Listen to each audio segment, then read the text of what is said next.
still there in the morning phase. Uh, I'm not talking about anything about the product today.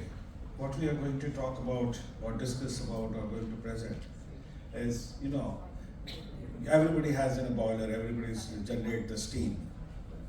Now the most important questions comes about that when you burn the fuel, definitely you are going to have some pollutions which you are going to emit into the atmosphere. So now there are the laws and policies which has been happening in not in the Southeast Asia and the world, but we are more concerned because we stay in this particular region. So Southeast Asia is most concerned, and because we are a developing countries, like almost all countries are developing countries.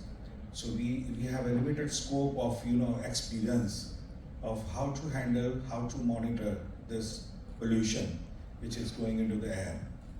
So what we do is normally we adopt the standards which is developed by the Western countries, either Europeans or Americans.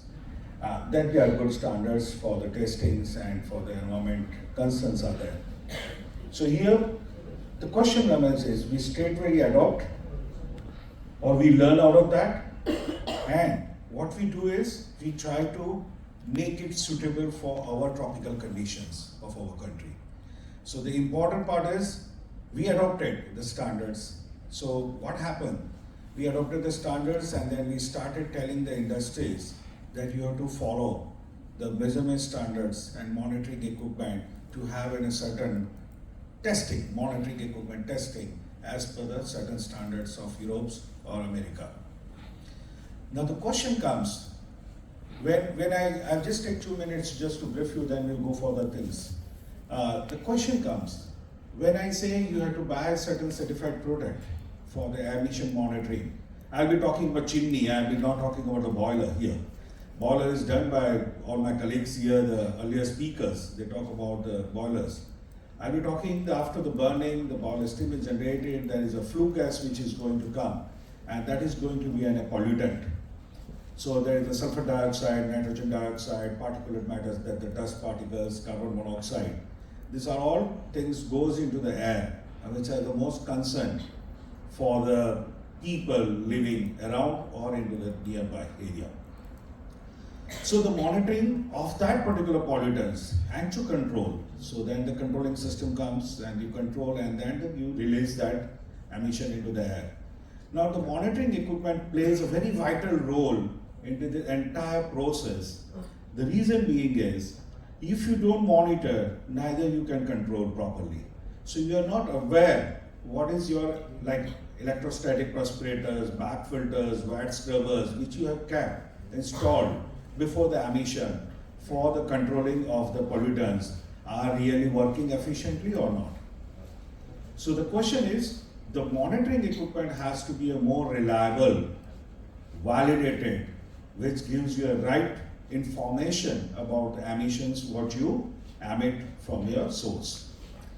So the question comes now, what every nations, especially in the Southeast Asia, all countries started adopted some of the Western countries' standards of the certified equipment. But certified means I'm ensure that product which I'm using for monitoring is certified, so it performs as reliable.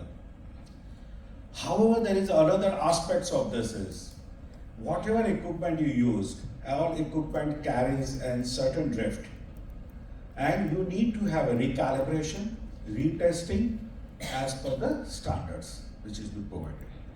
The gap which we are talking here, so the government make the policy that every industry, those who are having a boiler, those who are doing emitting the pollutions into the atmosphere, need to have a monitoring equipment, and you have to ensure certain levels of pollution should not be more than that into that. So they define certain ELVs and environment limit values, emission limit values. So in that case, they decide the policies, they prepare the policy. Now the practice comes into the picture. So what I have done, they say that you must have some certified equipment. So I just gone in European companies or American companies. We bought an equipment here. Now the certified equipments are always being tested with a certain standards. So very famous standards in entire world which is accepted is an EN standard. We call as an EN 14101 and 15267 standards, which is accepted worldwide for the performance testing of the emission monitoring system. Now the question comes, every 6 months and every year you need a calibration or the check of the performance. Now the country who, it's not about Southeast Asia, it's every country, like my India also, if I say, this is a compulsion. Okay, you have to install this as a certified system so we get the reliable data of monitoring. And on that basis, I will frame the policy of net zero of 2030, 2040, either of that. Now, the question comes about the practice gap. When I need a calibration or the performance testing of the equipment after 6 months or a year, I don't have a testing facility in either in Southeast Asia or in entire Asia. I will talk about that. So the policymakers need to follow. The first thing, they should develop the competency in their nation to evaluate, to test the measuring equipment as per the international standards, and then should frame the policy. Otherwise, it's just an investment of an equipment which is you are going to doubt, or neither you are going to have any policy generations from that particular equipment data which has been generated for the environment emission. So this was my things which what I will be covering is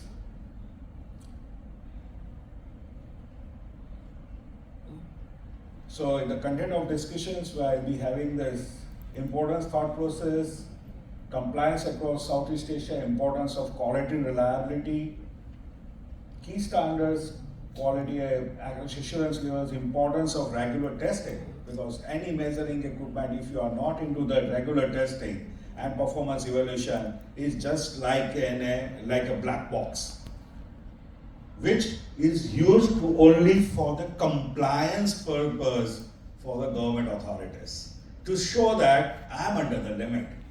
But neither the officers know that you are under limit, neither you are knowing that you are under limit. You know that. So this is what I will be developing reliable measurement data to achieve sustainable quality. The people talk about ESG, people everywhere people talk about sustainability. Now what is sustainability is? The things which sustain. Either the policy you draw is sustain. The rules which you make is to sustain. Now the policy which you have drawn or you derive the policies are based on the data of maybe last 10 years, 15 years, 30 years, or maybe 70 years or 100 years. That. Now, if you are not sure that the data which I am taking from this past years are reliable or not, and if it is not reliable, accredited or validated, your policy is going to crash. So this is, you will not fail today, because I know I have 20 years in this world, or maybe 25, God grace, it gives another 30 years, But the generation next coming, they will say, my dad doesn't frame the good policy, which is sustainable. So the future generations may have a question about our policy generation, what we are going to do today. So industry where the sustainability in respect of the business continuity monitoring emissions, there is no options. You need to have monitoring, because we always go for the talk about the green environment and safe environment, that. So I will not read everything, but I just here. So especially we talk about the framework. Every country in Asia, Southeast Asia, everywhere there is a framework government is forming, that you have a certain standard. You cannot have it more than this pollutants. You have to use this type of equipment. You have to use this controlling device. Either you use ESP 3-stage, 4-stage, either you put back filters or wax scrubbers for the controlling, have a better fuels into that. This is what this is August 2024, the MOI of Thailand notifications that for the reporting of air pollution from factory chimney. This is what the Thailand government follows years, and it has been directed. So the policy has been drawn. Now the question is, Policymaker says you install the system, you measure the output of chimney, the pollutants. Now, the industry, as an industry, I am the user of the equipment. I will say, sir, where to test this equipment after 1 year? They say, no, we don't have testing facility. So, reliability of that particular equipment or so-called certified equipment, which we believe that's a god, certification is a god, we understand, that is invalid after 365 days. And then your equipment after that is as good as non-certified equipment, or I will say that you don't know the reliability. I will not say unreliable, but I will say I am not aware about the reliability, consistent reliability of the manufactured standard and after 1 year what I am using. So where to go for testing then? So I have to remove that equipment, have to send it to the Europe, the laboratory, where is only one laboratory in Germany. Are we going to do that? That's not feasible, neither practical, not advisable. So the policy, before we make any policy for the industries, we must see that do we have the infrastructure in our country or in our region to validate that equipment, to calibrate that equipment, to have the reliability of the measurement. So, the importance is the first step is system has not undergone rigorous testing and quality assurance scale that cannot be trusted. So any equipment like, see yesterday I'm here, I have a booth also here. So I'm interacting with a lot of people coming here and the industries and more of the consultants here.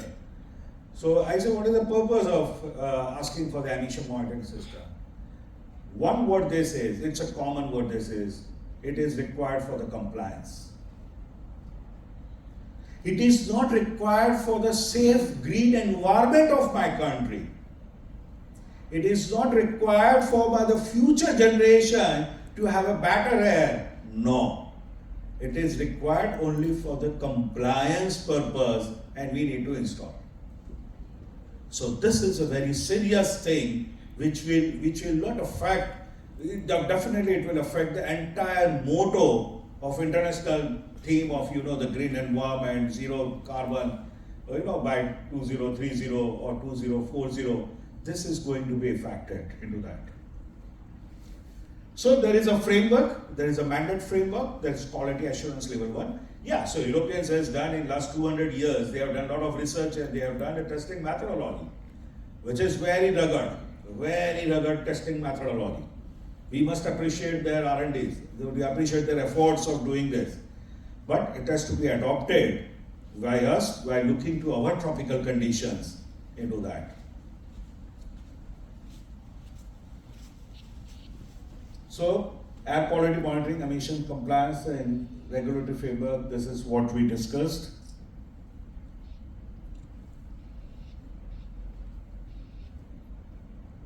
So now, what are the standards? What are the standards? This is accepted, worldwide accepted standard. If I talk about Thailand government, if I talk Malaysia, if we talk Indonesia, if we talk Vietnam, if I talk India, maybe everywhere we accept the standard of testing. And in the government policies, they write that we want the equipment which you purchase should be tested as per the standard and must be certified by an accredited laboratory. None, any other laboratory cannot do that. It has to be an accredited laboratory as per ISO IC 17025. I come from walking this place, I see that the Defense Technology Institute here. When they write that, accredited by ISO IC 17025, then it's a reliability because you have an international accreditation of your testing facility. Hence, you are able to validate the equipment. So the laboratory having the scope of validation, the testing of EN 14181, 15267, 1, 2, 3, EN 15259, these are in the RATA as per the US EPA. Then they can take or handle the testing, performance testing of your certified equipment. So obtaining TU, this is very important, what I always talk about.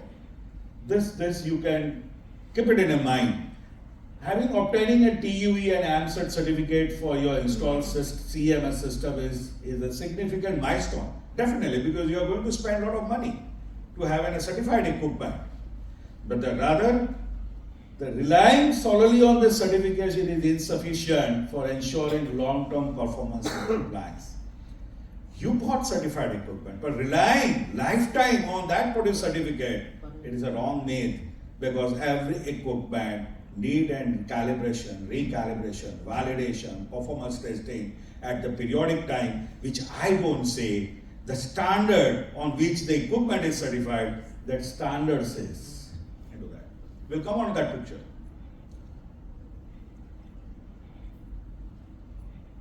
So, importance of is a continuous performance reliability. So when you have a performance testing of equipment, you have a continuous reliability or performance reliability, or for this particular. I'll come on the chart, so I'll not discuss on this. Validation and compliance. So validation and compliance I'm talking. I'm not talking compliance validation.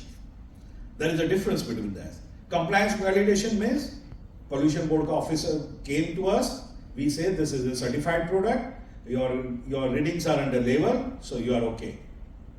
But when I say validation and compliance, means I produce a test report of the accredited laboratory, this machine is tested as per the standard, and now the readings are coming like this, and I'm into the compliance. This is what the validation and compliance is. And that will give you a good future for the green environment. And sustainable.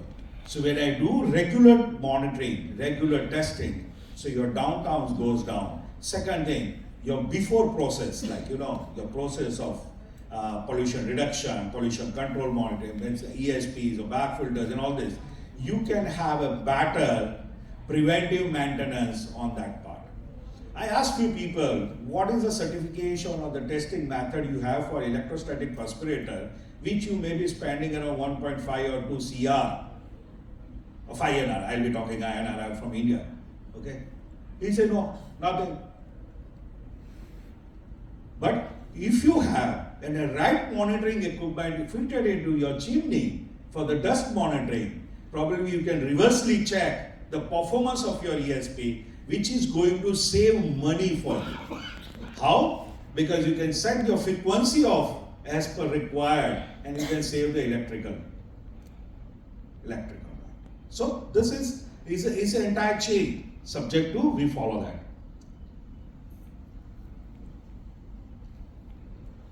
So the key components is the initial certification, that is Qual 1, that QL1, Quality Assurance Level 1 we call. It is as per the EN 14181 and EN 15267. These are the standards, European standards accepted worldwide by every country except USA. USA follow the RATA method, which has its own validation method. They don't need any certification. They validate after the installations of the equipment. The periodic quality assurance test, the good part is so sorry.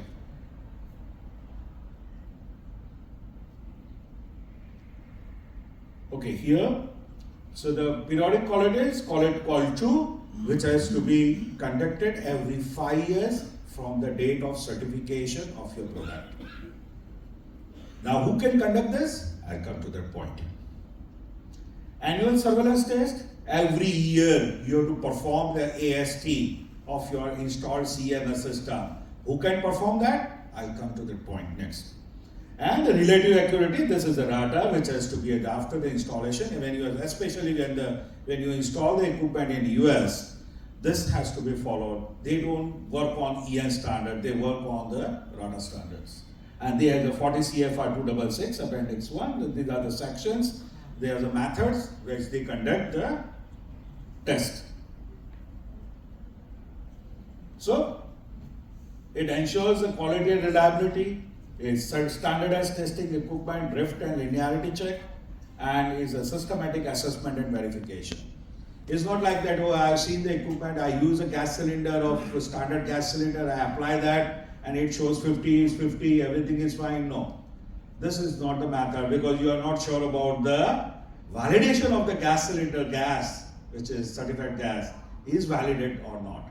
Because the gas cylinder, the gas which you use for the span calibration, has to be also be tested by ISO IEC 17034 accredited lab, which is there is no lab in India rather neither of lab in the, we have a lab in Korea where they supply that 17034 laboratory test certified span gases.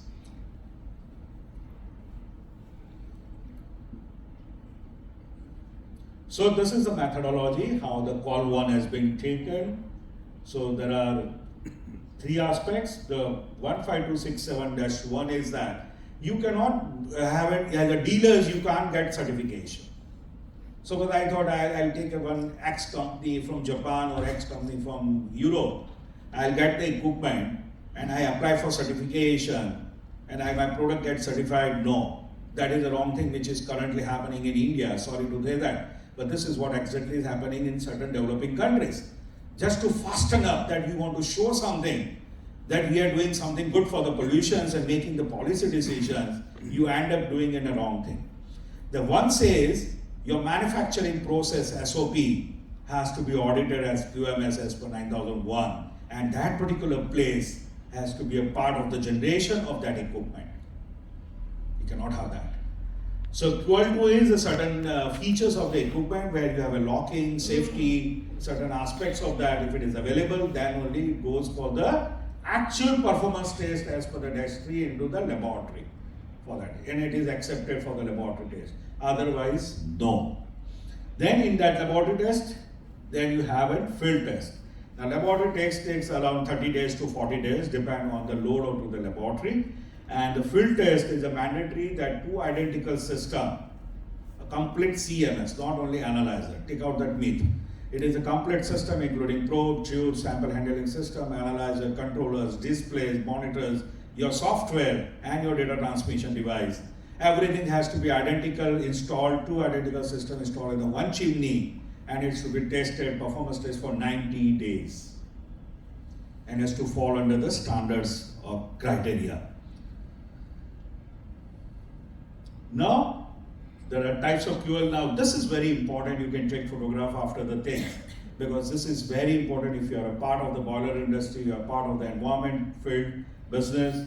This is going to be eye-opening for the entire Southeast Asia and Asian countries, where entire we people, developing countries are ruled by the European laws, and our bureaucrats and our policy makers, they frame the entire things on that basis, without understanding that where I will go for the next performance testing.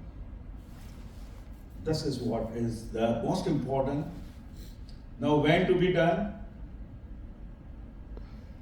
I'll go back. Sorry. So now here, call 1, call 2, call 3 and AST. Now when to be done? Before installation, that's in laboratory test, we understood that. Call 2, post installation with calibration. That's every 5 years to be done, it's written on the down. Who can do this? Both these things can be done by accredited laboratory. So accredited laboratory is ISO IEC 17025 standard accredited lab with having the scope of testing as per the EN standard 14181, 15267-1, 2, 3 and EN 15259.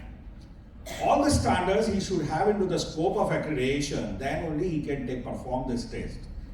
Now, Qual 3, it is an operator has to do. So it is installed in my industry, I have to take care of that complete performance of that thing. And the AST is after 1 year of Qual 1, annually, who has to do? Accredited laboratory. Now just tell me, being sitting in a Thailand, I have in a palm oil industry, my government says that you have to install the CMS which is certified, TUV certified, so-called TU or AMCET certified, which has a laboratory or scheme. They test the equipment as per 15267, 14181. Now, after buying that equipment maybe of a big amount and being proud that I bought an imported equipment, certified equipment, after 1 year, if you don't perform the AST, your certified equipment is as good as non-certified product which you are using. And nobody will tell you this. No equipment, TU or AMCET certified manufacturer will tell you that after 1 year you don't have facility in your country to test annual surveillance test into that? Nobody will tell you. So I'm Hindi spoken and Gujarati spoken, so we have some different words for that, but I will not speak here. But this is the gap. So the topic I'll be talking. This is the biggest gap. We don't work on that basically. So these are the anyway, this is the most important thing which I have not derived. This is not my for coming from my pocket. It is coming from the standards pocket, from which we are buying. With the multinational company's product, they are selling the product on based on this. So this is what I told, that what is a primary criteria. I will not discuss more on that. But this is what is required. Your CE labeling. The CE now, the conformity, your EMF testing. I have a CE testing in Europe, but when the equipment you receive is for made in China. He says, no, TUV certificate I will issue from Europe, and the equipment you get is manufactured from China. Is it valid? Questions to you. No. That is what happening. That is what happening in every developing countries. And we must understand, we must ask our policy makers to ensure that first you provide me the retesting and calibration facility in my country, then I will spend maybe a 50 lakhs bucks or maybe 1 crore on that. Otherwise, it's as good as you are not having any equipment. Is that? It's just only for a compliance. So these are the tests it has been conducted. Now you see the performance test. Temperature, ambient temperature, lack of fit, repeated standard deviations, influence of sample gas flow, voltage variation, cross sensitivity, zero and span drift. We don't take care of that because we never get the test report of the certified equipment, of laboratory test report. We don't know. We only know that I must satisfy the person, regulators who come to inspect my equipment, and he says, okay, your reading is good. So I am happy with my business. And he is happy with his business. So the most important other thing which I like to draw is this, 15259. Now what is that? So EN 14181, 15267 standard with on these base with the product are certified. This is an installation criteria. So this is an homogeneity test. So your certified equipment, you arrived, you tested everything, you bought a certified equipment. Now the sampling probe need to be fitted on the chimney. Now, where you will fit? Because it's simple, it is written 8D dimension, 6D dimension, 2D up, down, this down. No, there are 4 flanges has to be there, where the isokinetic test will be conducted as per 15259. And the homogeneous point will be derived, and there only you can install that sampling probe. Then only you consider as a certified equipment, and thus both are going to give you a reliable and sustainable operations of environment monitoring. So the benefits, like data is reliable and accurate.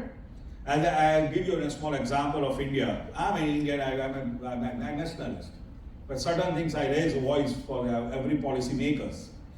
So my Prime Minister office in 6 months back, they asked the data from our Central Pollution Control Board. We have a Central Pollution Control Board run by the Ministry of Environment, Forest and Climate Change.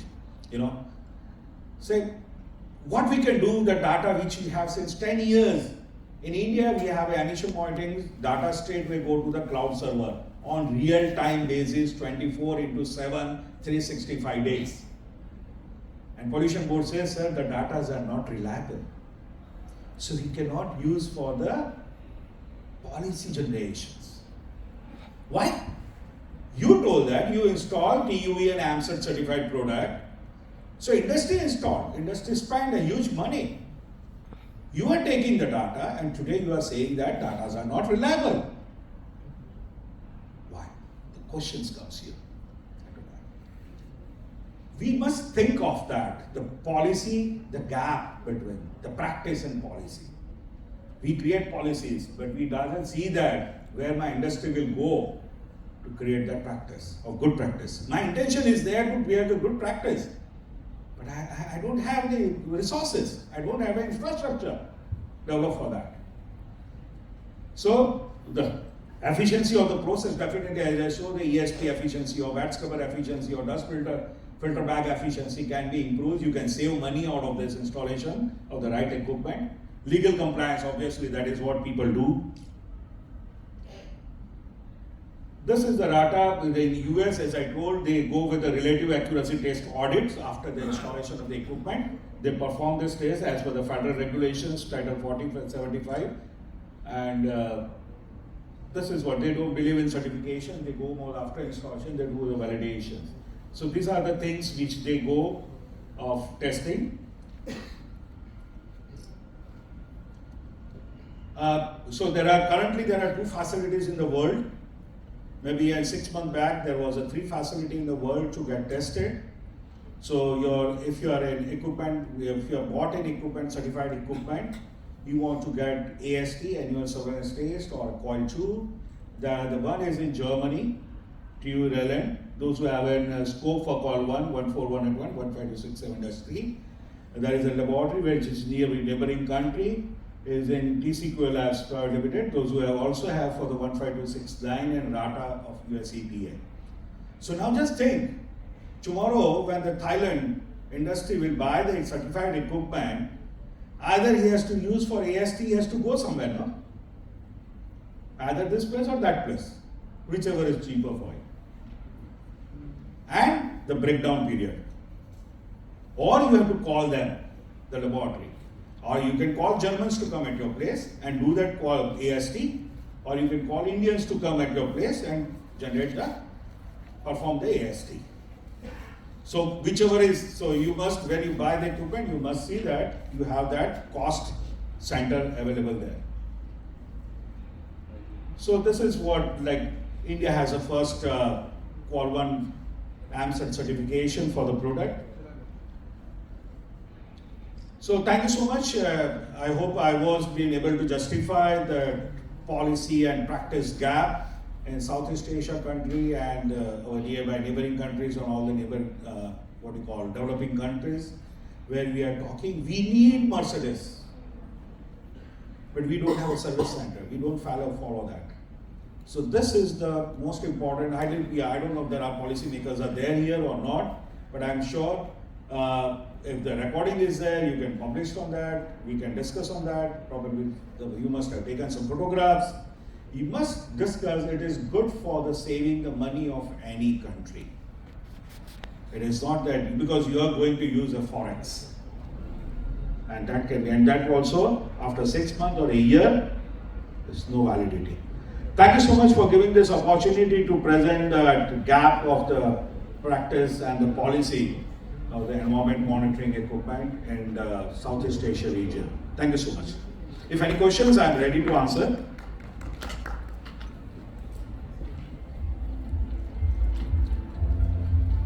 Thank you so much. I hope I was very clear, so there is no question. Thank you.